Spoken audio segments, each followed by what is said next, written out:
those companies that were bankrupt were able to receive more money, and they now start creating wealth, start going back to revive their factories. Where we are now in Nigeria. We're not where America was in No, but I'm just giving you an example. Nigeria can be there when we solve those infrastructure problems. When we solve infrastructure problems. Now, close our borders to some extent so that we force those people that are dumping to relocate.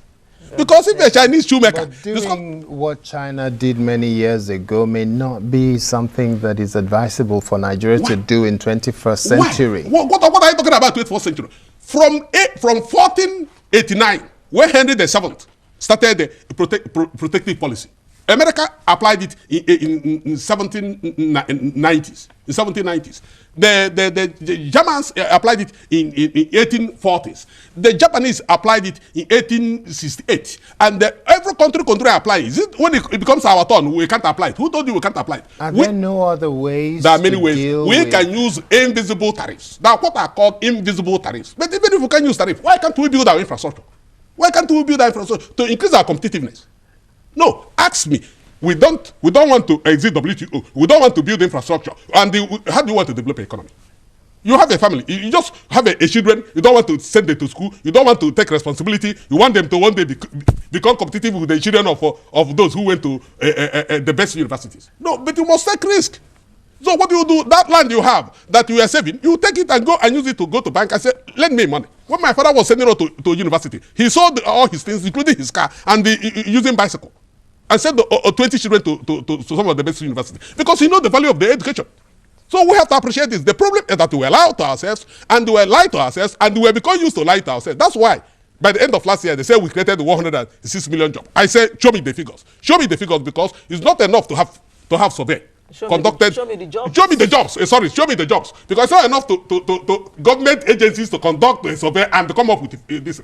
I said, if we don't oppose this, this year, 2014, this woman will come with 20 million, because nobody opposed it. And I'm assuring you that she's not going to come up with such figures again. Okay, let me ask Johnson Chukwu. Now, in terms of looking at where we are now and being able to say, let us use this as a stepping stone to move to the next level, what should the government be doing? And have at the back of your mind what the CBN under Sanusi Lamido Sanusi has been saying.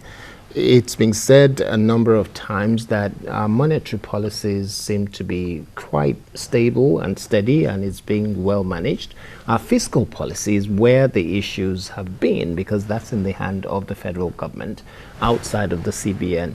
How true is that, and how do you relate that to the issue of this rebasing and taking us to the next level? Okay, your first question is what should we do now to move to the next level? Some of the areas we've mentioned here are the issue of infrastructure, making the country's economy more competitive. But we also look at the growth sectors. And you look at, like I said, when you disaggregate the growth in the GDP of 89% that took us to 510 billion, you have to look at the sectorial performances. Like, if you look at the wholesale and retail trade, it is growing at about 13%. And that's one of the sectors we should encourage. Today, we are beginning to see malls. If you go to a place like Ikeja or Palms, you think you're in Europe. And you have that in Polo Park in Enugu. So we should allow that to grow. We should encourage that. What are the constraints they have? The constraints they have are the issue of bottlenecks in clearing. But that's still consumption. It's still consumption. Let me tell you, more than 50% of that consumption are products that are coming in from outside. You know, when you say, let me tell you, probably we need to take a step back and look at how do you measure the GDP. You have 3 methods to measure the GDP. But let's even look at the consumption, the expenditure method. The expenditure method will be the household expenditure, government expenditure, investment expenditure, export, less import. Export, because these are goods, basically we are what I to measure the monetary value of finished goods producing within your economy. Of finished goods as I produce within your economy. So the 510 billion we're mentioning now includes all export of goods we've made, less the import. Do you get what I'm saying? So if you take the consumption, you're actually going to, part of what they're consuming, for you to arrive at your GDP is after you expect taking it out from what you have produced that others have consumed, because you can't be an island. There's no country that's an island. And one of the things that countries have done to grow is that they focus on the area of competitive advantage. And I think the current government is trying to do that. Yeah. And I'll give you classical examples. If you look at countries like Singapore, what did they do? Well, they basically looked at, look, we straddle the Far East and the West. So if we can create an environment, an economic environment where products are going to the Far East, now coming from the West, or going to the West from coming to the East, could actually, they be value added within our economy. Then we could have an economy. The basic thing about green economy, you must focus on some areas.